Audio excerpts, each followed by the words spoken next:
안녕하십니까. 하루의 경제 주식 마무리 경주마 이재용입니다. 오늘 목요일입니다. 오늘은 월, 화, 수, 목해서 이번 한 주 정리해보고요. 내일 그리고 다음 주를 준비하는 시간 갖도록 하겠습니다. 오늘 함께 달려줄 기수 여러분들을 소개해드리죠. 월, 화, 수, 목 중에 목이 가장 뜨겁다. 이렇게 많은 시청자분들께서 얘기를 해주시는데 바로 이분 때문이 아닌가 싶습니다. 가슴은 뜨겁고 투자는 차갑게. 와이즈경제연구소의 차영주 소장님 어서 오세요. 예, 안녕하십니까. 목을 강조하시니까 그 전에 김민수 대표가 저보고 차 소장님 목이 어디 있습니까? 이렇게 물어봤던 게 갑자기 떠오르네요. 제가 좀 살을 빼가지고 목을 좀 키워야 되는데 어찌됐든 지금 뭐 목이 튼튼해야 그리고 허리가 튼튼해야 여러분들의 계좌가 튼튼해질 것이라고 믿고요. 하여튼 여러분들의 계좌 관리에 최선의 도움이 되도록 노력해 보도록 하겠습니다. 네, 알겠습니다. 또 목요일 방송이 유독 재밌게 흘러가는 것은 바로 이분 때문이 아닌가 싶습니다. 방송을 재밌게, 투자는 신선하게라고 얘기하는 바로 그분, 레몬 리서치의 김민수 대표님 어서 오세요. 네, 안녕하십니까. 재미요? 네, 예, 재밌어야죠. 재미와 정보는 경주마에 있습니다. 네, 잘 달려보겠습니다. 네. 알겠습니다. 고맙습니다. 그리고 요즘 같은 답답한 시황, 갈피를 잡지 못하는 개인 투자자들을 위해서 이분 오늘 모셨습니다. 9회 말 투아웃에 등판한 구원 투수 같은 역할, AR 인베스트의 하창봉 대표님 오랜만에 나오셨어요. 네, 어서 오세요. 반갑습니다. 4월 달에 이제 우리나라 프로야구도 개막을 했고 관중 입장도 하고 있습니다. 네. 네. 왔다 갔다 좀 혼조를 보이고 있습니다만은 사실 앞으로 어디로 튈지도 모르는 상황입니다. 하지만 그런 과정에서 9회 말 역전패는 없습니다. 세이버 왕 하창봉입니다. 네, 오늘도 기대하겠습니다. 오늘도 데일리 이슈부터 갈 텐데 3개 저희가 꼽아놨어요. 그런데 요 전에 미국 주식 좀 점검을 해봐야 되겠습니다. 미국 지난밤 전 주식 종목을 얘기하는 게 아니고요. 특징주가 2개가 있어서 그거 한번 점검해 보겠습니다. OTT 플랫폼에 넷플릭스 35% 빠졌거든요. 이거 도대체 왜 그런지 그거부터 좀 얘기를 듣고 가죠. 왜 그랬습니까? 그러니까 일단 뭐 표면적인 이유는 러시아 넷플릭스 서비스가 러시아에 이제 금지가 되다 보니까 네. 러시아 가입자가 좀 빠졌다라는 그런 얘기가 이제 오면서 앞으로 성장성에 대한 어떤 충격 이것 때문에 이제 빠진 게 원인이 됐다라고 좀 말씀을 드릴 수가 있겠습니다. 근데 저는 이 한 가지 그러니까 지금 뭐 오늘 새벽에 끝난 넷플릭스가 30% 넘게 빠진 것은 이것으로 설명을 하지만 넷플릭스가 이미 지난해 12월부터 빠지기 시작했거든요. 네. 그러니까 결국 넷플릭스가 지금 뭐 갑자기 잘 가던 주식이 러시아의 어떤 그 옹벽에 부딪혀가지고 주가가 빠진 게 아니라 이미 12월부터 주가가 슬금슬금 빠지다가 중간에 한 2월 달에 큰 폭의 음봉을 박았고요. 네. 그다음에 오늘 또 이제 큰 폭의 음봉을 받기 시작했다라는 거죠. 그러니까 저는 좀 종합적으로 봐야 될 것 같습니다. 오늘 나왔던 러시아 이슈 플러스 그 전부터 지금 다양한 플랫폼 업체들이 삐그덕거림들이 있거든요. 소위 말해서 뭐 넷플릭스랑 결이 다릅니다만 알리바바 물론 중국 이슈도 있습니다만 찰리먼거가 그 손절을 50% 했고요. 그다음에 다양한 그 플랫폼 업체들이 우리나라도 오늘 네이버 뭐 이런 것들 빠지고 있지 않습니까? 플랫폼 업체들이 성장성에 대한 의구심들 이런 것들도 우리가 좀 종합적으로 살펴봐야 되지 않겠는가 말씀드리고 싶습니다. 그럼 이렇게 되면 이제 그 순차적으로 콘텐츠 개발 업체들 있잖아요. 네. 이런 쪽도 타격이 있지 않겠습니까? 그렇죠. 일단 이제 그러면 이렇게 됐을 때 네. 넷플릭스가 앞으로 어떻게 하겠느냐? 네. 이게 앞으로 액션이 중요하겠죠. 네. 그러면 저 보통 넷플릭스 보시죠, 구독 서비스. 예, 저도 보고 있습니다. 예. 여러분 네, 넷플릭스 지금 예. 보고 있습니다. 그런데 저는 안 보는 줄 알고 아예 안 물어봅니다. 아예 안 물어봅니다. 예. 아예 안 봅니다. 그냥 예. 점프. 예. 네, 점프. 네. 예. 요즘 보면은 저는 제 아이디를 3명이 쓰고 있습니다. 제가 결제하고. 네. 이 공유하는 아이디 결제 관련된 게 이게 암암리에 다 일어나고 있는데 네. 아마 넷플릭스 쪽에서도 좀 고심할 것 같습니다. 이런 부분을 어떻게 차단할 것이냐라는 네. 부분부터 또 하나는 이제 그러면 뭔가 수익성을 좀 노려야 될 것 같고요. 네. 성장이 멈추면 수익을 끌어올려야 됩니다. 중간 광고 같은 거 네. 이런 거를 또 집어넣지 않을까. 예, 이런 쪽으로 많이 얘기를 하는 것 같은데 그 중에 하나 또 이번에 그 CEO가 IR을 하면서 쭉 나왔던 얘기. 물론 성장에 대해서는 뭐 얘기를 이제 애써 외둘러지만 그 중에서 그래도 성장하는 쪽은 있다라는 쪽에서 뭐 아시아나 뭐 중남미 이런 쪽에 대한 얘기를 하는데 네. 그 중에서 하나가 또 그런 얘기가 있습니다. 그래도 컨텐츠가 재밌으면 네. 가입자는 꾸준히 늘어날 것이다. 그 컨텐츠의 핵심은 코리아 이렇게 얘기하죠. 그렇죠. 예. 그래서 네. 한국 콘텐츠에 대한 넷플릭스의 사랑은 그렇게 쉽게 꺾이지 않을 거로 보여지고 있고요. 근데 특히 넷플릭스가 지금 이렇게 빠지다 보니까 지금 주가 수익 배율이 이제 20배까지 내려왔습니다. 네. 과거에 아직도 네. 이거를 20배를 아직도냐 아니면 이렇게 많이 밀렸느냐 어떻게 해석할지는 모르겠습니다만 근데 그러면 이게 이제 바라보고 있는 이제 OTT 플랫폼이나 아니면 또 컨텐츠 주들도 이게 거의 이제 비슷한 수익 배율의 상단부로 좀 자리 잡지 않겠느냐라는 쪽으로 봤을 때 이런 쪽의 종목들 물론 컨텐츠 쪽도 과거에는 저희가 그랬습니다. 컨텐츠를 이거를 잘 드라마나 영화가 흥행했을 때 흥행하는 산업으로 알고 있습니다. 근데 지금은 흥행을 해서 만약에 넷플릭스에 공급했는데 더 흥행했다고 돈을 더 받지 않습니다. 그러면 일정한 마진과 함께 공급한다라는 얘기는 컨텐츠 기업들의 입장 쪽에서는 일단 많이 공급하는 게 수익의 가장 좋은 조건입니다. 그래서 지금부터 살펴보실 거는 아마 그래서 뭐 스튜디오 드래곤이나 몇몇 종목들이 하락했다가 올라오는 이유 중에 하나는 그만큼 컨텐츠 올해 작년보다 더 많이 공급할 텐데라고 하는 또 예상보다 뭐 몇 편이 더 늘어났더라고요. 그렇게 되면 당장 보여지는 실적은 그렇게 크게 꺾이지 않겠느냐라는 쪽에서 좀 국내 컨텐츠 업체는 좀 살 길을 계속 도모하고 있다라는 쪽으로 보고 있습니다. 넷플릭스를 담고 있는 분들은 정말 애같아하는 심정일 텐데 그 다른 건 어떻습니까? 요즘에 저 빠찡코가 나오고 있는 애플 TV라든지 네. 디즈니도 있고 뭐 이렇잖아요. 근데 넷플릭스 쇼커가 사실은 디즈니나 이쪽으로 주가에도 안 좋은 쪽에 영향을 미쳤습니다. 네. 미쳤는데 아까 김수 대표님 포인트를 잘 잡아주셨는데 이게 러시아 우크라이나만 아니에요. 이 250만 명 정도가 하락했는데 실제적으로 미주에서도 미국에서 60만 명, 그러니까 북미에서 60만 명 정도의 가입자가 감소를 했고 남미에서도 40만 명입니다. 그러면 그게 합쳐가지고 250만 명이니까 근데 표면적으로 러시아가 좀 많이 빠진 것 같은데 사실은 북미, 남미 다 빠진 거거든요.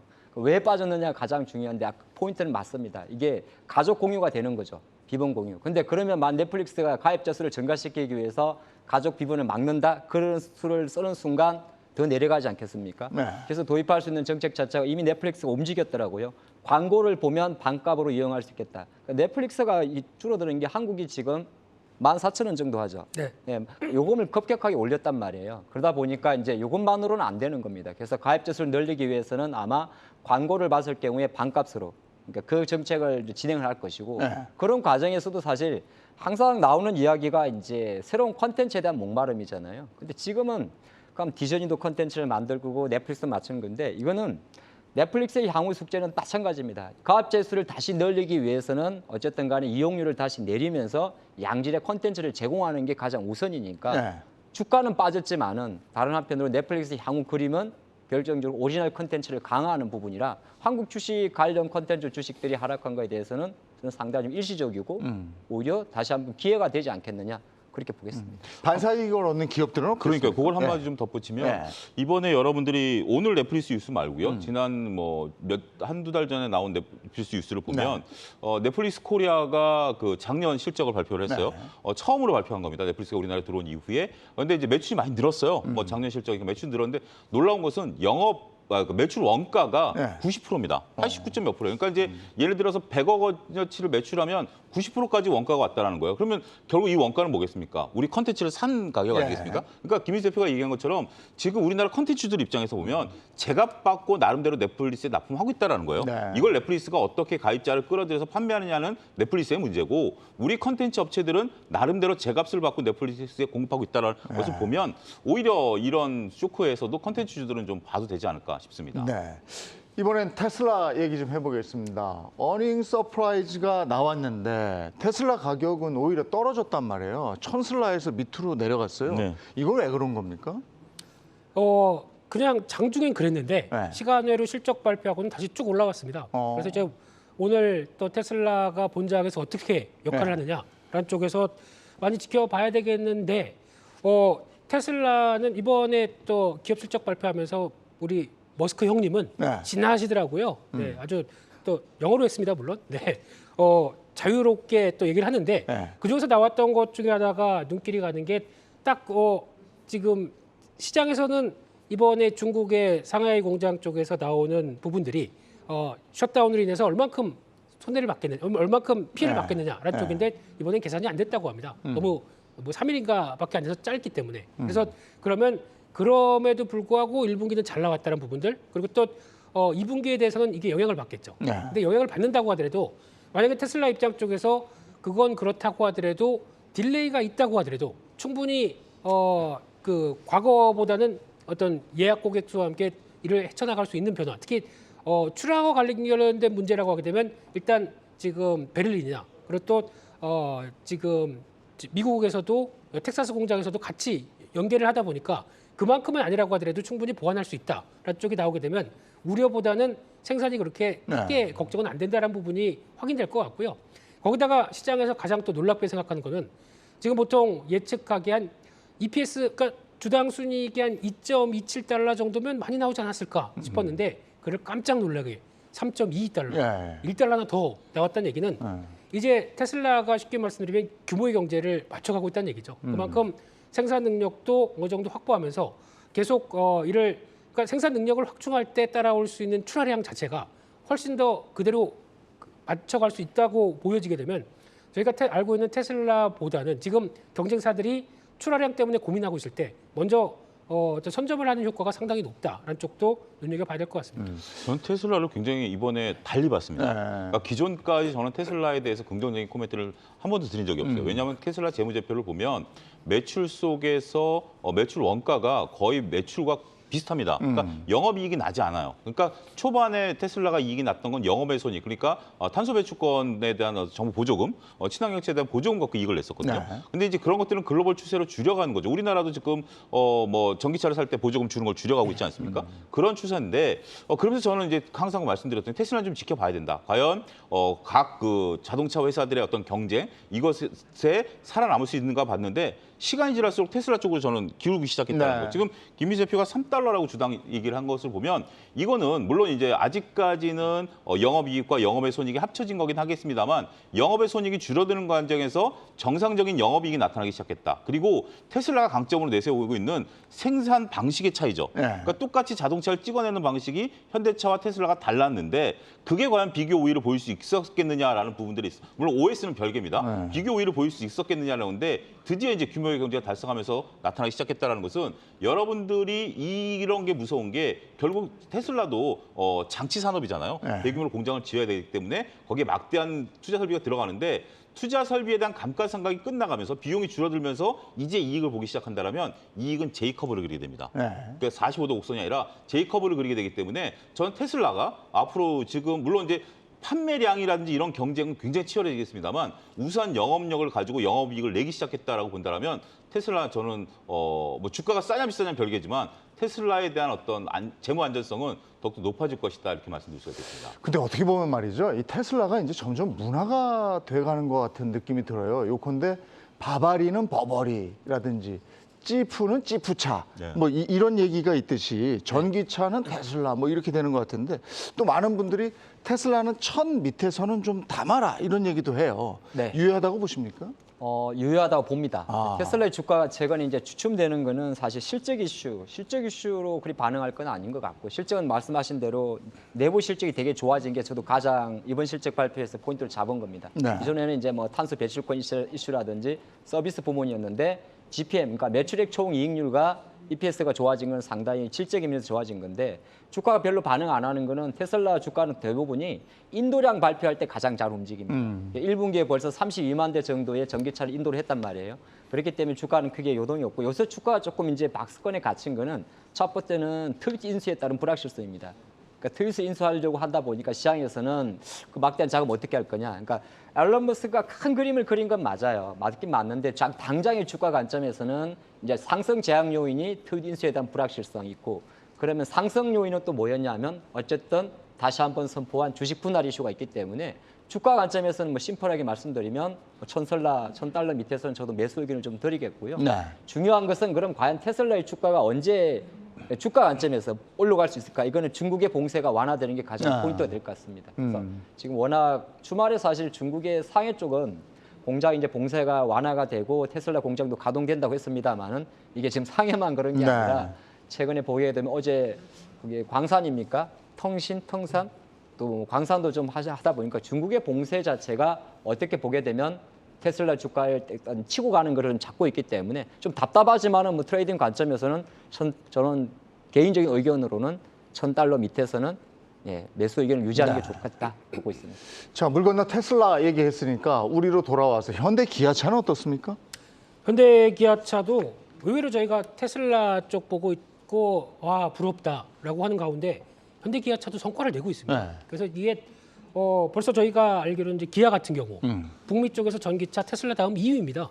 네. 이런 브랜드 갖고 있고 현대 기아차가 유럽 시장에서 벌써 3위까지 올라오는 정도까지 보여주게 되면 물론 얘기는 그렇게 많이 하죠. 나머지 자동차 회사들이 많이 힘드니까 그런 가운데 현대 기아차가 나름대로의 성과를 보여준 게 그리고 또 드라이브를 걸 때 항상 보면은 돈 될 거를 먼저 팔기 시작하겠죠. 그러다 보니까 나오고 있는 뭐 EV6부터 나오는 이 모든 전기차 브랜드가 일단 먹히고 있다는 게 가장 중요할 것 같고요. 그런 쪽에서 현지인 분들도 많이 얘기하시더라고요. 네. 보면은 의외로 많이 돌아다니고 있다. 현대차, 기아차 브랜드들이 돌아다니고 있다. 근데 저희가 알고 있는 이제 최근에 나온 브랜드 말고 예전에 나왔던 뭐 니오라든가 네. 이런 브랜드들도 잘 보인다라고 하게 되면 그만큼 성과를 내고 있는데 시장이 좀 못 알아주는 것 같은 게 좀 서운한 분위기인데 네. 아마 이번 실적 발표와 함께 나오는 동향들을 확인하게 되면 조금 더 기지개를 피지 않을까 생각되는데 제가 관심 있는 쪽은 현대기아차가 그렇게 어느 정도 성과를 내고 있는데 자동차 부품주들은 지금 다 저 밑에 있습니다. 만도나 현대위아 빼고 같이 움직이는 거 빼고는 전장 부품 관련된 쪽에서 성과를 내서 같이 어느 정도 보조를 맞추는 회사들이 상당수 많은데 예. 이런 회사들은 지금 기회가 아닐까요? 한쪽에서 오늘도 열심히 담았습니다. 아하. 네. 그러니까 종목장이 요즘에 한 바퀴 돌잖아요. 네. 이것도 한 바퀴 돌 때 한번 걸릴 수 있겠네. 그래서 걸려 넘어지려고 제가 네. 그러니까 유럽에서 지금 현대 기아차가 좀 말씀하셨지만 되게 좀 의미가 있습니다. 3위 했는데 점유율이 아까 뭐 많이 돌아다닌다 그러셨는데 10대 중에 한 대 정도거든요. 그러니까 3위 정도 1위가 이제 폭스바겐이 한 10대 중에 2대, 2.4대. 현대차가 이제 그다음이 보면 스텔란티스죠. 연합군. 그리고 이제 현대차가 이번에 1분기 기준으로 9.8% 점유율이었는데 네. 그 밑에 이제 토요타는 자 밑에 깔고 있는 거죠. 그런 관점에서 보면 왜 그 약간 다른 게 뭐 자동차 잘 아시면 미국 쪽 같은 경우는 SUV 쪽이 대세고요. 유럽은 우리 텔레비전 가만 보면 그게 지역이 다닥다닥 붙어 있다 보니까 네. 사실 SUV도 많이 탑니다만은 이걸 쿠페라 그럽니까? 외건. 예, 그러니까 예. 기아로 생각하면 니로 같은 거, 현대로 생각하면 한국에서는 사실 이런 쿠페 스타일을 많이 안 타는데 CUV. 예, CUV도 있고 그 I 시리즈 있습니다. i40 예, 뭐 예. 세단인데 약간 뒤에다가 뭐 기가 좀 실 수 있게 통통한 거. 걔네들은, 예. 그게 이제 현대차 유럽에서 좀 강점이 있기 때문에 예. 어떻게 보게 되면 자동차 완성차 말씀하신 대로 주가 우리가 이제 트레이딩을 해야 되는 관점에서 보게 되면 우리 트레이딩의 김 박사님의 의견대로 종목의 실제적인 수익 달력성은 예. 오히려 중소형 부품주가 더 좋을 수도 있을 것 같다. 예. 공감합니다. 제가 보는 관점은 그렇습니다. 지금 아까 자막에 카플레이션이라는 단어가 네. 나왔는데 이게 지금 한 2주 전에 만들어진 신조 같은데요. 우리가 이제 자동차란 재화가 지금 현재 부품에 대한 단가 압력을 받고 있지 않습니까? 근데 이거를 쉽게 우리가 판매까지 전이를 못 하죠. 그래서 이제 다들 항상 뭐 처음엔 12월 달에 내년형 모델이 나오다가 점점 땡기다가 요즘 한 9, 10월 되면 2023년형 모델 뭐 이래가지고 가격을 올려버리죠. 부분 이제 해가지고.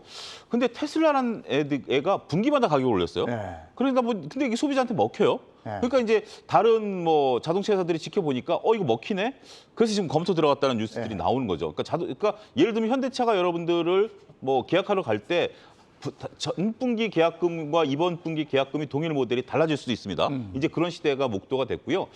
저는 이제 저는 뭐 자동차에 대해서도 보수적으로 말씀드려 왔기 때문에 제 의견을 궁금하시는 분들에 대해서 말씀을 드리면 저는 여전히 자동차에 대해서 보수적인 관점은 네. 여전하고요. 하지만 차트만 놓고 본다라면 이렇게 이쁜 차트가 없습니다. 네. 그건 맞습니다. 그래서 따라서 저는 내재 가치에 대해서는 좀 할 말이 다르긴 합니다만 트레이딩 관점에 접근하시는 분들 입장에서 본다라면 단기적으로 한번 해볼 만하다. 그거 좀 구분해서 좀 말씀드리도록 하겠습니다. 근데 현대차에 지금 외인들이 좀 들어오고 있는 거는 맞는 거죠? 네, 최근에 수급들 들어오면서 차트도 좋아진 건 사실입니다. 그럼 제가 이거 하나 네. 좀 여쭙고 싶은데 세 분한테 네. 그 삼성전자, 현대차, LG전자 이게 대형주가 갈 때 네. 뭐가 먼저 가겠습니까? 지금 분위기에서는 자동차가 먼저 갑니다. 자동차가 먼저 갑니까? 예. 어차피 LG전자 주가는 결정적으로 애플과 이슈가 나온다든지 네. 또 LG전자의 지금 현재 수준에서의 매출 비중이 워낙 가전이 높지 않습니까? 네. 텔레비전이. 그러니까 그건 이제 러시아 이슈가 좀 있는 거고 가장 이제 가격 전가력이 높은 게 자동차인데 아까 말씀하신 대로 소장님 말씀하신데 자동차주들이 가격을 올릴 때 인기 차종은 먼저 올립니다. 그러니까 전체 평균은 내려놓고 적당히 올리게 되고 잘 팔리는 거 올리는데 현대차가 바로 그 액션 들어간 게 뭐냐 하면 현대차 SUV 중에서 잘 나가는 그 SUV가 GV 시리즈입니다. GV 80이 보통 이제 타이거 우즈 선수가 탔다가 화두가 됐던 건데 그거보다 약간 낮은 스포츠형 GV 70 같은 경우가 그거 예뻐요. 기본형 옵션이 5천만 원부터 시작을 하는데 그렇구나. 이번에 이거는 GMP에서 만들지 않은 쉽게 말해서 현대차가 GV70을 전기차 모델로 출시를 했는데 가격을 무려 얼마 올렸는지 아십니까? 8천만 원에 출고했습니다. 그러면 저도 이제 갑자기 화가 났거든요. 제가 되게 말해서 이쁜 차예요. 되게 예쁜데 가격이 8천만 원 올려도 나간다는 거예요. 근데도 사요. 네, 인기 가격 차종. 결정력이 있는 거예요. 그게 테슬라도 마찬가지예요. 예. 저는 그렇게 보고 그렇다. 있습니다. 그럼 김민수 대표는 어떻게 보십니까? 거의 비슷한데요. 현대차다?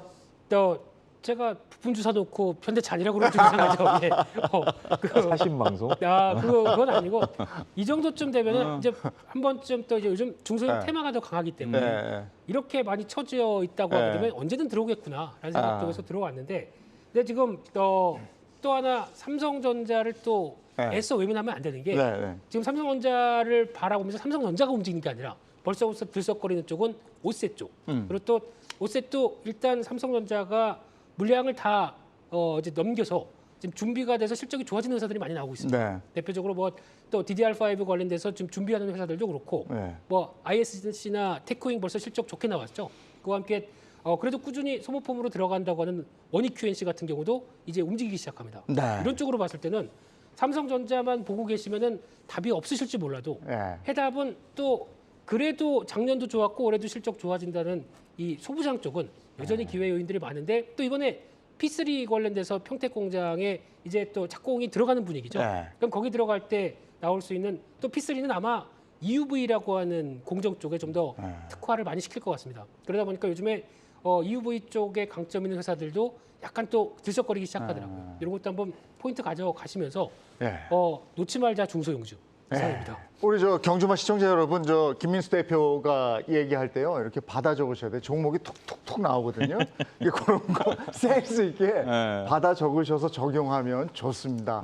차 소장님은 어떻게 생각하십니까? 저도 이제 각각 이제 간단하게 말씀드리면 세 개는 결이 다르죠. 그러니까 결국 지금 현재 그 유동성 들어오고 차트 모양을 이쁘게 한 건 현대차가 맞고요. 그래서 그 자동차 그룹들 여러분들이 보시는 게 맞다라고 보고 전 자동차 그룹 중에서 좀 특이한 걸 말씀드리면 현대글로비스죠. 현대글로비스가 이번에 그 호주랑 LNG 장기 계약을 맺긴 했습니다만 저는 현대글로비스의 좀 삐딱선을 보면서도 현대글로비스를 사야 된다라고 얘기하는 것 중에 하나가 현대글로비스가 원래 현대그룹차 대주주분들의 개인 사재로 만들어진 거 아니겠습니까? 근데 그래서 그 원래 이제 공정거래법상 계열사 일감 몰아주기에서 지분에 걸려요. 30%가 넘었기 때문에. 근데 이번에 대놓고 상호펀드로 10% 넘겨서 19.9% 만들어놨죠. 이건 대놓고 일감 몰아주겠다라는 겁니다. 그런 신호를 여러분들 읽어내시면 현대글로비스의 가격 포인트 있을 것이고요. 그다음에 반도체 부품. 저 이번에 1분기 실적 보고 놀라는 기업들 많았습니다. 원래 반도체 부품 회사들이 삼성전자나 하이닉스 거래하다 보니까 우리가 그러잖아요. 갑을 원청, 하청 이런 용어들이 익숙하실 텐데 원래 을이 높은 영업이익을 나는 것을 갑이 인정 안 합니다. 이 전자업계는 보통 한 5, 6% 정도 인정해 주는데요. 왜냐하면 물감을 많이 주니까 일감 많이 주고 5, 6% 니네 가져가 안정적으로 이런 건데 15% 넘는 기업들이 몇몇 나오기 시작했어요. 이런 것들이 나오기 시작한다는 건 이건 을이 아니거든요. 이 정도 영업이익이라면 여러분들이 반도체 부품 업체도 더군다나 이제 김민수 대표 얘기한 것처럼 이번에 삼성 투자 들어가죠. 하이닉스 투자 들어가죠. 이런 쪽들이 된다면 오히려 이런 쪽에서 상반기 때 여러분들이 안정적인 이익을 추구할 수 있는 종목들이 있다. 이렇게 설명드릴 수 있겠습니다. 자, 이제 이슈 가겠습니다. 이슈 3가지 골라놨는데 첫 번째 이슈 테마주예요. 지금은 테마주가 활활 타오르는 그런 장세가 아닌가 싶은데 사료주가 한 주 만에 90% 오른 것도 있고 또 쌍방울 얘기도 나오고 또 바이오주 이제 갔다 이랬는데 바이오주 중에도 또 상한가가 나오는 것도 있고 이렇습니다. 자, 테마주를 담아야 되는 그런 시기가 맞습니까? 저한테 물어보시면 저는 그러니까 테마가 여러분들 구분하셔야 돼요. 그러니까 어떤 면 지금 만약에 반도체 설비 투자가 들어간다. 그러면 반도체 장비주들의 테마죠. 하나 테마가 쫙 형성이 되는 정상적인 테마죠. 네. 지금 2차 전지 시대가 왔다, 전기차 시대가 왔다, 그게 움직이면 정상적인 테마죠. 네. 근데 여기서 지금 얘기하는 테마는 우리가 좀 약간의 부정적인 뉘앙스 아니겠습니까? 뭐 예를 들어서 지금 뭐 정치인 테마죠, 대표적으로 항상 돌아오는. 그다음에 지금은 이제 뭐 여러 가지 지정학적 이슈에서 뭐 사료라든지 이런 테마주들인데 저는 이 테마주, 그러니까 이제 정상적인 거 말고 지금 우리가 다루려고 하는 테마주들은 저는 이렇게 표현드리고 싶어요. 이거는 많은 개인 투자자분들을 쉽게 유혹합니다. 네. 내가 오늘 한번 사서 뭐 몰라, 나 이거 모르겠는데 오르는 게 두려워. 근데 눈 딱 감고 오늘 사서 내일 상한가 먹으면 난 행복하겠어. 네. 라는 시는 게 솔직한 심정이죠. 네. 그런데 저는 이거 지난번에 한번 여기서 말씀드렸다시피 이제 막대잡기 게임의 루저 게임이라고 하면 설명드린 것이 있고요. 그다음에 이거는 여러분들 테마 게임은 일반인들이 접근할 수 있는 게 아닙니다. 의외의 얘기죠. 테마주는 고수의 영역입니다. 네. 트레이딩 고수. 왜냐하면 물렸다 생각하는 순간 뒤돈다를 보고 자를 수 있어야 됩니다. 그렇지 않으면 여러분들이 여러분들 계좌에 제가 냉정히 말씀드릴게요. 비자발적 장기 투자로 방치된 종목들 같은 경우 테마주 따라가서 물린 종목들을 아니시겠습니까? 거의 한 7, 8할은 그럴 것 같습니다. 테마주 이게 된다니 누가 옆에서 이거 종목 사봐라라고 해서 무턱대고 샀다가 비자발적 장기 투자로 간 종목들이 있는 거죠. 그건 손절을 못 하시기 때문에 그런 거기 때문에 전 테마주에 대해서는 일반인들이 쉽게 접근할 수 있는 영역은 아니다. 저는 그렇게 단정 짓고 싶습니다. 근데 오랜만에 이쪽에서 상한가가 나오고 또 어떤 종목은 일주일 만에 90%가 오르고 또 어떤 종목은 8배, 9배씩 가니까 이 개인 투자자들 입장에서는 요즘 손실도 많이 봤는데 한번 들어가 볼까 이러거든요. 독하게 마음을 먹으시고요. 네. 일단 이거 아니면 내가 안 되겠다라고 이렇게 뭔가를 이렇게 좀 강조를 하면서 근데 이거 여기서 멈추잖아요. 이거 안 내려가잖아요. 힘들죠. 이게 힘들어요. 결정하기가 힘든 거죠. 예. 그래서 근데 한 가지 예를 들어드리게 네. 되면 지금 이제 좀 주식 좀 이렇게 빨리 매매한다는 제 후배 중에 하나는 예. 요즘에 회사에 월차를 내버렸더라고요. 네. 매매하려고? 매매하려고요. 네. 그리고 열심히 돌리고 있습니다. 네. 보니까 뭐 끝나고 나서 카톡에서 오늘 이만큼 벌었다 자랑. 아유 이러고 싶은데. 대표보다 빨라요? 제보다 손이 더 빠른 것 같습니다. 네. 근데 그러니까 소장님 말씀하신 거랑 비슷합니다. 그러니까 지금 나는 여기 특화돼 있어. 종목에 대해서 종목 말고 기술적 분석과 또 네. 대응 능력이 탁월해라고 생각하시는 분들은 월차 내십시오. 지금 매매하셔도 됩니다. 그렇죠. 지금은 꽃놀이판데. 네. 그래서 하지만 이런 친구들의 장점은 예. 딱 칼같이 잘 자릅니다. 그러니까 오늘 이만큼 수익 봤다 그러면은 뭐 그 다음에 내 목표한 거 생겼다 그러면은 그 다음에 뭐 한두 시간 남았다 그래도 안 봅니다. 네. 그냥 계속 자꾸 놀자고 그럽니다 저한테. 네. 근데 놀긴 왜 놀아요? 예. 근데 이런 쪽의 변화가 나왔었을 때 시장이 어떻게 보면 지금 금리가 인상되는 기조로 가면서 자금이 이제 한정될 수밖에 없겠죠. 한정되는 자금 쪽에서 시장이 그래도 매일 열리는데 네. 뭔가를 보겠다는 입장들은 꾸준히 나오겠죠. 그러면 거기서 움직일 수밖에 없는 게 테마 중소형주가 움직인다라는 쪽은 현실로 받아들이시되 그러면 이제 상대적인 박탈감이 나옵니다. 아니 내가 삼성전자를 사서 물린 게 이게 테마주를 산 것도 아닌데 그렇죠. 이게 꼭 어디다 하소연도 못하고 네. 삼성전자만 바라보고 있는 내 심정이 네. 얼마나 안타깝겠습니까? 근데 그럴 때는 혹시나 그래도 아까 말씀드렸듯이 좀 각오를 하신다 생각하게 되면 딱 뭐 10주나 20주라도 한번 정리를 했다가 지금 시장에 맞는 흐름이 뭘까? 그러면 딱 하나 그거거든요. 인플레이션이 이렇게 심하다 보니까 가격 전가 능력이 나오는 업체들 같은 경우 그러니까 지금 뭐 사료, 비료, 농업 관련된 종목들도 다 마찬가지겠지만 이 아이디어의 근본이 거기서도 시작된 거지 않습니까? 그럼 그런 쪽에서 움직였을 때 단기적으로 뭐 급등한 종목들 거기서 바라보는 것보다 이 종목들이 또 쭉 내려옵니다. 또 다른 쪽 테마가 움직일 때 그럼 그런 때 한 번쯤 또 접근할 수 있는 이런 용기 아니면 또 추세적으로 대응할 수 있는 능력 이런 것도 한번 발굴해서 적응해 보는 것도 어떨까? 그리고 물론 거기서 물리게 되면은 또 칼같이 손절을 해야 되겠지만 네. 그럼을 통해서 시장에 한 발 더 움직이는 쪽에 다가서는 연습 이것도 올해부터 좀 필요하지 않나 싶습니다. 아니 근데 절대로 이게 늦게 들어가면 손해를 보는 거더라고요. 그러니까 지금 아마 같은 심정일 텐데 내가 담고 있는 대형 우량주가 너무 안 가니까 여기저기 종목을 찾다 봤는데 이게 막 올라가면 나도 들어가야 되는데 하고 들어갔다가 물리는 경우도 있거든요. 네. 근데 종목으로 한번 가서 대한제당하고 대주산업은 뭐 하는 데예요? 여기가 확 올랐던데요, 또? 사료 쪽인데요. 네.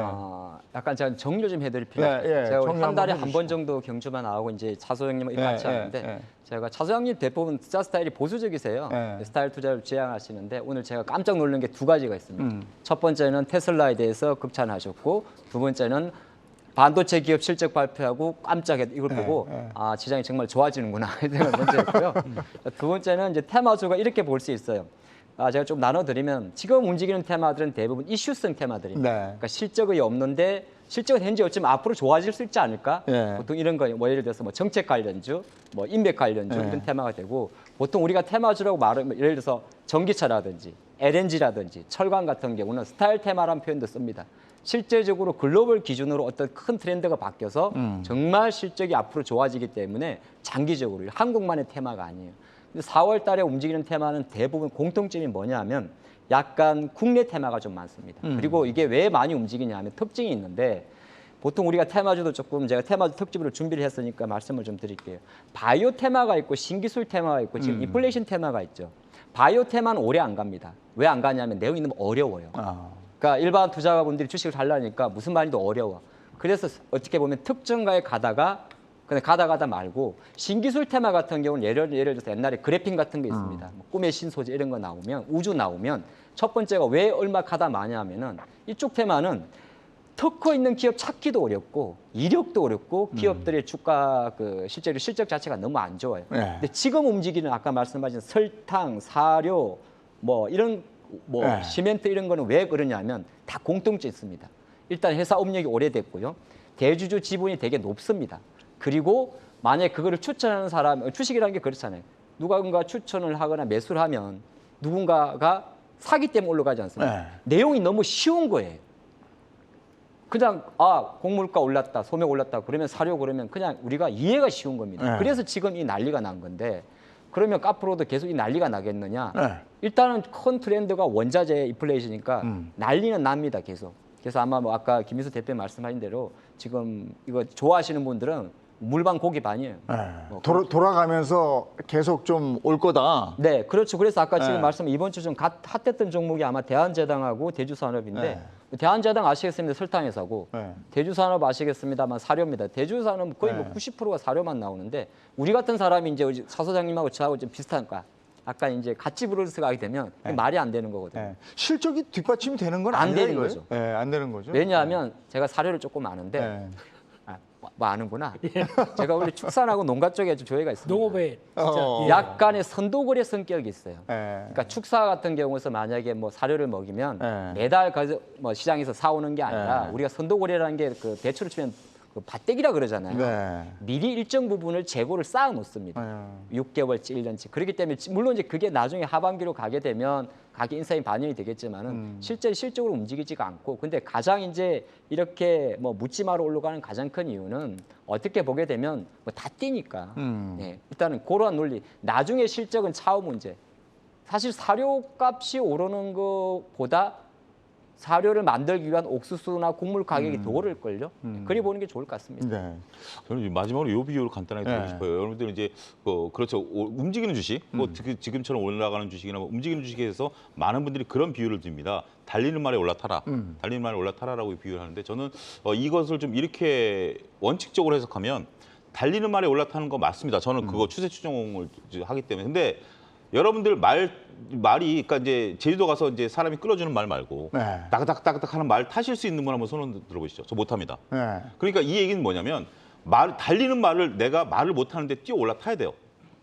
그래서 말이 흔들리면 내가 안 떨어져야 되죠. 일단 네. 두 번째 조건은 달리는 말이 갑자기 급격히 딱 멈췄을 때 내가 말을 제어할 수 있어야 돼요. 그렇지 못하면 나는 낙상하죠.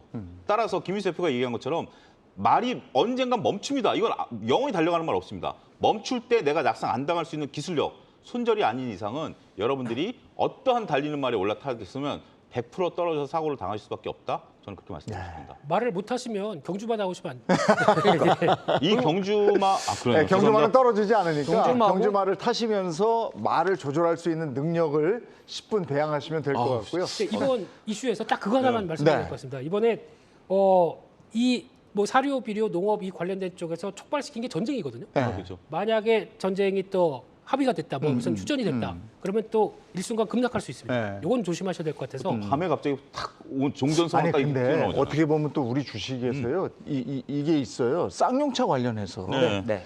그게 어떻게 보면 시발이 됐다고 얘기할 수도 있는 거 아니에요? 어떻게 보면 불을 지른 것도 맞습니다. 그쵸? 예, 네. 쌍용차 원래 이제 쌍용차가 적자 기업이고 네. 쌍용차가 정상화돼야 되는 게 이제 수치가 다릅니다만 최소한 인수 금액 한 5천억, 그 다음에 이제 나머지 뭐 부품하고 하는데 한 5천억에서 1조 정도 돼야 이제 뭐 쌍용차가 굴러간다라고 업계에서는 보고 있는 상황인데 그나마 에디슨 같은 경우 이제 좀 깎아달라 해서 3천억에 계약을 한 건데 네. 그게 지금 이제 틀어진 거죠. 근데 원래 지금 쌍용차를 먹어서 과연 시너지 효과를 낼 수 있느냐라고 봤을 때는 부정적인 시각이 여전한데 네. 그럼에도 불구하고 이게 머니게임 스타일이 돼버렸죠. 에디슨도 그렇고 쌍방울도 그렇고요. 더군다나 이번에 최종 입찰을 하고 보니까 상호펀드까지 들어왔어요. 네. 그런 것들을 봤을 때는 우리가 이제 뇌피셜로 얘기했던 정말 그 땅을 개발하면 아파트 지으면 어떻게 될 것인가라는 거에 대해서 채권단에서도 한번 검토해보겠다. 네. 뭐 이런 어떤 뇌피셜을 흘리고 있는 그런 상황이기 때문에 글쎄요, 뭐 이 쌍용차 관련해서는 여러분들이 저는 모르겠습니다. 저는 심장이 약해서 여기 관련해서는 접근할 수 없는 제 영역이다 이렇게 말씀드릴 수 있겠습니다. 근데 저도 경주마 진행을 하면서 보면 그 쌍방울 관련해서 이것도 쌍용차 관련해서 쌍방울로 가고 쌍방울이 올랐다 내렸다 막 이러면서 그때부터 막 종목장이 시작되고 세력이 오고 막 이런 것 같단 말이죠. 그분은 어떻게 생각하세요? 그렇죠. 뭐 이슈가 있다 보니까 움직이는 네. 동향도 있는데 솔직히 매매할 때 뭐 이런 거 안 가리고 무조건 기술적으로만 보서 하겠다라고 하게 되면 뭐 하신티겠던데 말릴 수도 없습니다만 개인적으로는 이쪽은 진짜 모르겠습니다. 네. 차라리 모르겠고 차라리 좀 저평가 어떤 기업 내용들에 대해서 저평가됐다가 움직이는 뭐 KG그룹 정도는 네. 그래도 대응할 수는 있지 않나. 그렇죠. 좀 상식적인 수준 쪽에서 대응하는 게 더 맞겠다고 보여지고요. 앞서 양봉 대표님께서 뭐 그러니까 벌 생각나는데. 예, 다 조회가 깊으시다. 아, 예, 예. 뭐 양봉부터 이 농업 쪽에 트랙터도 운전하세요. 오. 네, 트랙터 관련주? 그건 뭐 너무 많이 올렸죠. 예. 그래서 이런 쪽으로 갔었을 때 가장 또 중요하게 봐야 될 거는 지금 투자 아이디어가 좀 심플한가. 그래서 내가 여기 접근했을 때 뭐 쌍방울이 과연 이거를 인수할 여력이나 이런 조금 더 생각했을 때 힘들겠다. 그러면 접근 안 하시는 게 맞죠. 네, 그래서 생각해서 그래도 접근할 여력들이 있겠다 없겠다. 이거에 대한 판단도 하나 중요한 테마주를 접근할 어떤 방법의 첫 단계가 아닌가 싶습니다. 근데 우리가 그 사람들 군중 심리라는 게 있어가지고요. 그 개인 투자자들도 마찬가지인데 누가 이렇게 지나가다가 빌딩 위를 보고 있으면요, 다 아실 거예요. 다 맞아요. 쳐다봐요. 옛날에 그 몰래카메라 네. 시험했었죠. 예, 그리고 한 맞아요. 사람이 막 달리죠. 그러면 가던 사람들이 막 달려. 왜 달리는지 몰라요. 맞습니다. 난 이게 테마주인 것 같거든요. 마- 근데 예. 이런 거 같이 케이지만 붙으면 또 상한가. 그러니까 이게 시기도 되게 중요한데 이제 쌍용차 관련 이슈 자체가 이제 3월 한 초중순부터 나와서 주가 움직였는데 이제 그 흐름 자체가 이제 연결고리를 짓게 되면 4월이잖아요. 쉽게 말해서 감사 보고서 시즌이 끝났습니다. 뭐 적자 기업들의 어떤 주가 흐름도 거래 정지될 리스크도 없다 보니까 이제 그런 기업들은 지금 거래 정지 상태에 있는 거고 네. 한머니들은 들어와 있는데 좀 구분할 필요가 있는 게 그럼 저거 한 가지 좀 말씀드려요. 왜 쌍용차에 이렇게 눈독을 들일까? 되게 중요한 포인트거든요. 전 세계 240개 정도의 나라 중에서 자동차를 제조할 수 있는 나라가 몇 개나 될 것 같습니다. 한 10개 남지? 이 정도. 정말 안 돼. 예. 베트남 이제 만들어요. 그러니까 우리가 쌍용차를 가지고 물론 시장 일각에서는 평택, 부지 다 좋은데 네. 이 컨소시엄들이 눈독을 들이는 이유는 그것도 사실 매력이 있는 겁니다. 네. 전 세계에서 자동차를 만들 수 있는 나라는 제가 알기로 20개 몇 개밖에 안 돼요. 네, 우리나라 현대차도 사실 실제 폰이란 자동차를 만들어낼 때 외국에서 엔진 가져왔지 않습니까? 그래서 인수하는 입장에서는 사실은 매력이 있는데 유독 이제 광림이나 쌍방울이나 나노스나 나노스죠. 이쪽 계열들은 시장에서 이미 알고 있습니다. 얼굴에 이마에 딱 붙여놨어요. 네.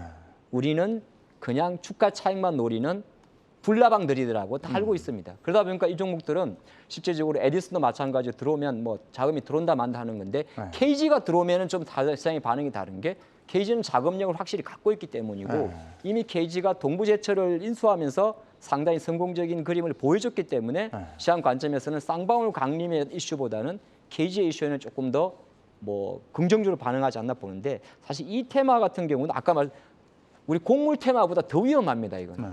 예.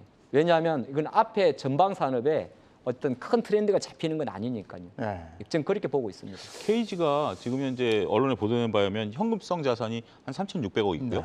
그다음에 이번에 KGET라고 해서 그 폐기물 업체를 판 게 하반기 5천억이 들어옵니다. 그럼 이제 한 대략 한 3,800억 정도 되겠죠. 탈탈 끌어모으면 한 1조 정도 되겠죠. 그러면 이제 되는데 이게 과연 그렇게 되는 거죠. 이제 정상적으로 보면 KG 같은 경우 하 대표님 말씀하셨지만 자금력이 있습니다. 그래서 인수를 했는데 이제 정상적으로 보면 성공하면 되지만 안 되면 아시아나항공 꼴 나는 거죠. 이제 승자의 저주가 돼버리는 거죠. 정상화가 안 되는 순간 자금은 블랙홀로 빨려 들어가게 되고 그 자금, 근데 인수 자금만 필요한 게 아니라 지금 쌍용은 전기차가 없잖아요. 네. 쌍용차 전기차가 없기 때문에 있습니다. 있습니까? 네. 티볼리그에 나왔나요? 예, 있습니다. 티볼리 제가 시리즈 있습니다. 예. 이제 잘못 정정하고요. 네. 어쨌든 지금 이제 쌍용차가 이제 넘어야 될 산들이 있기 때문에 네. KG그룹은 정상적인 인수를 한다 하더라도 네. 그러니까 그런 식으로 좀 구분해서 쌍방울을 네. 하실 필요는 있다 말씀드릴 수가 있겠습니다. 근데 이 테마주가 나올 때요, 그 스토리가 무슨 드라마 작가가 쓰듯이 대단해요.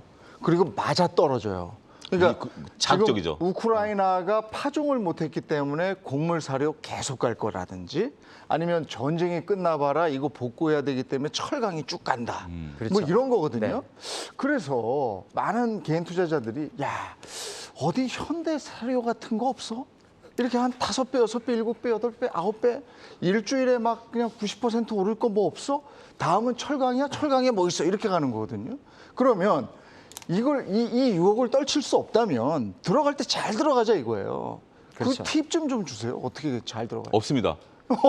없습니다. 없습니다. 아니 단호하게 이러시지 네, 마시고. 없습니다. 없습니다. 네? 정말. 왜냐하면 여러분들 위해서 하는 소리예요. 저도 이제 제일 곤란한 게 뭐냐면 증권에서 근무할 때 보면 저희가 이제 부스라고 부르는데 이렇게 칸막이에서 딱 고객하고 1대1로 앉아 있잖아요. 네. 1대1로 앉아 이제 저희 직구가 상관없이 고객과 1대1 앉는데 이재원 아나운서 같은 분이 오셔가지고 네. 쫙 얘기하면서 막 점잖게 얘기하시다가 야 현대사료 같은 종목 좀 줘. 내가 너랑 몇 년을 거래했는데 그렇죠. 도대체 뭔가 보너스 하나 줘야 그러면 네. 1대1이잖아요. 굉장히 당혹스러워요. 이걸 어떻게 뭐 논리적으로 그러니까 이분은 이미 비논리적이시고 제가 논리적으로 어떻게 할 수가 없잖아요. 근데 저한테는 정말 뭐 어떠한 뭐라 하더라도 네. 없습니다.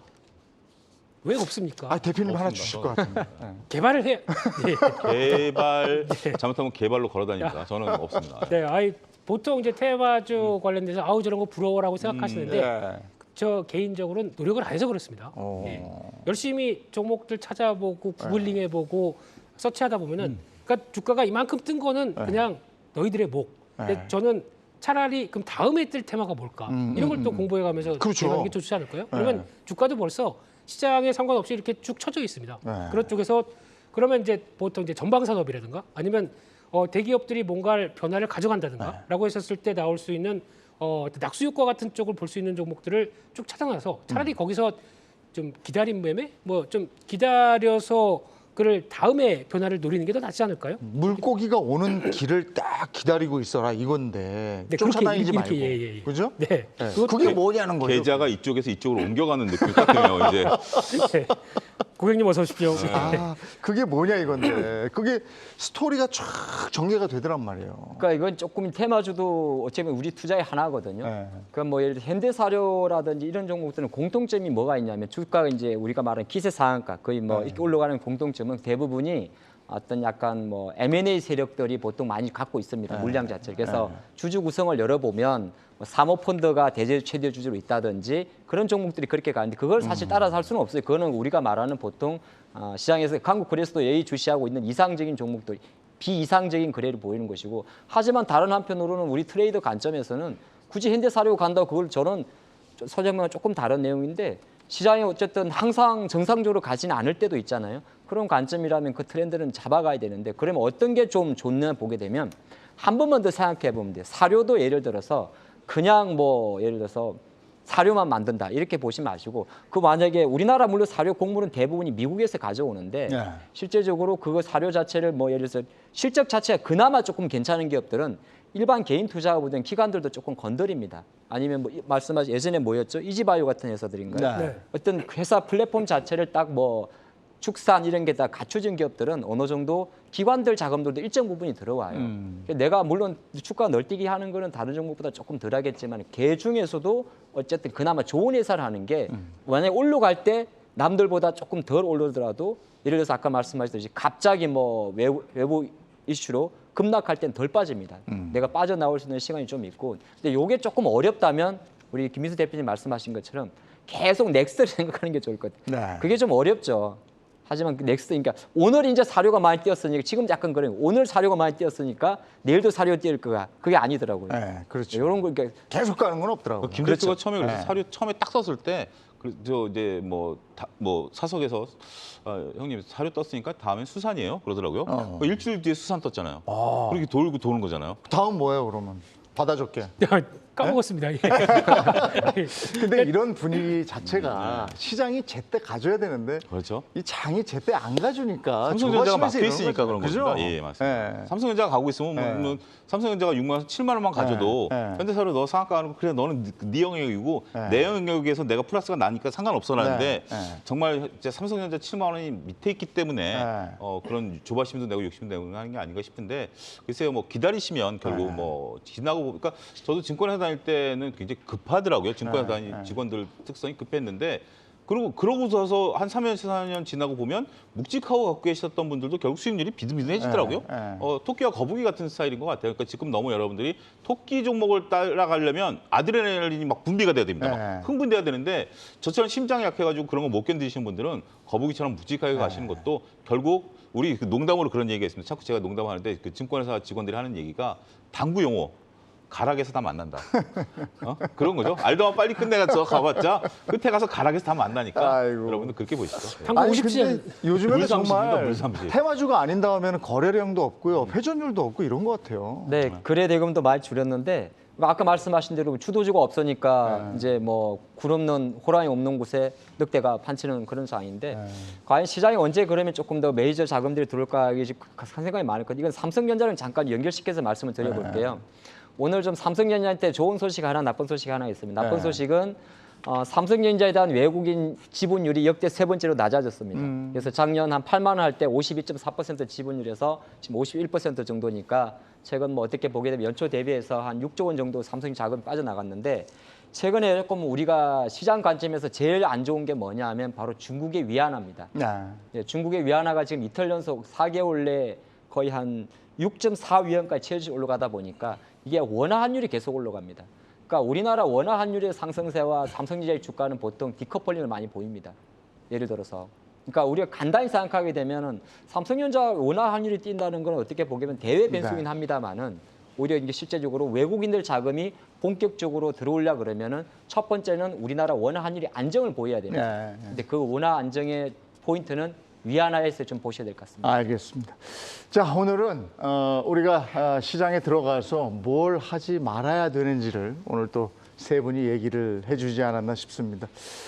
경주마 오늘 이번 주는 목요일까지니까 오늘 여기서 마무리를 할 텐데 월, 화, 수, 목을 유튜브를 통해서 다시 보시면서 한 주를 정리해 보시면 어떨까 싶습니다. 내일도 성토하시고요. 저는 다음 주에 다시 뵙겠습니다. 고맙습니다.